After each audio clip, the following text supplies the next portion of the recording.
Hey, I am Jason Gallart, an experienced fisherman who has been fishing for all their life.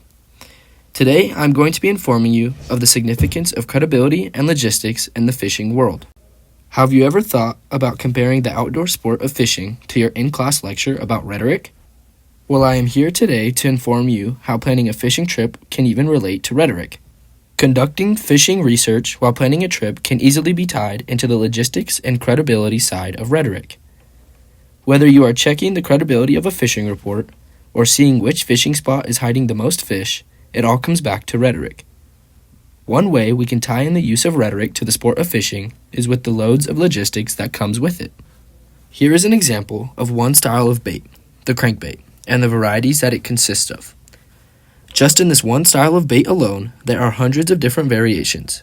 Between the varieties of shape, diving depth, and color, the list could go on forever. There are tons of ways that logistics or facts persuade an angler's decision when fishing. An angler needs to not only choose which baits he or she would like to use, but also choose when and where to go fishing. And this is where the logistics comes into play. The angler is going to look at all of their resources and take in all of the logistics of each bait in specific weather conditions and in specific locations. Whether it is going to be sunny, rainy, hot, or cold, the fish will react differently to each bait. Hence, why the angler would do their research reading fishing reports. By reading these reports, there are statements of which baits are being used most and which baits are likely to work the best. Here is a very simple example of a fishing report. This one includes which baits to use, and in this case, flies. Then it states which fish would be targeted in this area, and it even has a date of when it was posted.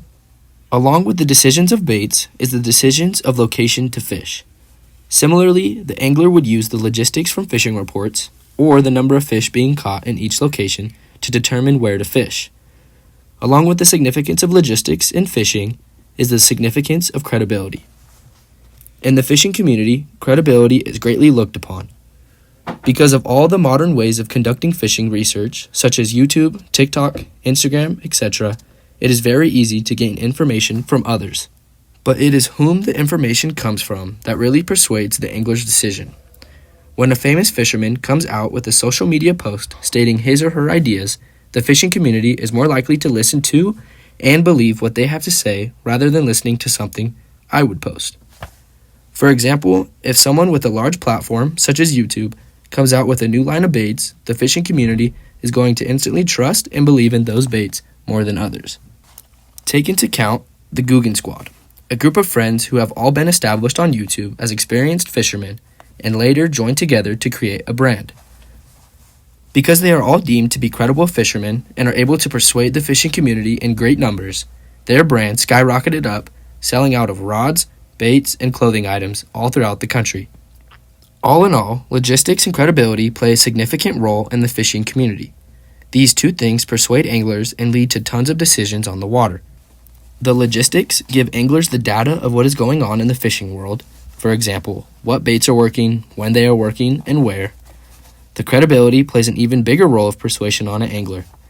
The fishing community is more likely to follow along with what an experienced, credible fisherman says. Thank you for listening and watching, and don't forget to notice the significance of logistics and credibility in your favorite everyday hobbies. Thank you.